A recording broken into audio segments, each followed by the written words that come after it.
Che dimensioni deve avere una voliera? La voliera non deve essere solo grande abbastanza, ma proporzionata al tipo di uccello che ospita.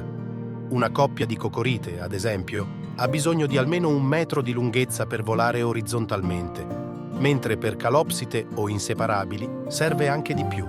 L'altezza conta, ma la larghezza è fondamentale.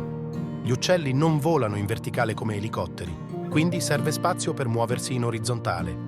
Aggiungi rami, posatoi e giochi, ma lascia zone libere per il volo. E soprattutto evita le gabbie tonde, che li disorientano.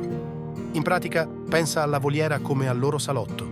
Più spazio, più serenità e meno stress piumato.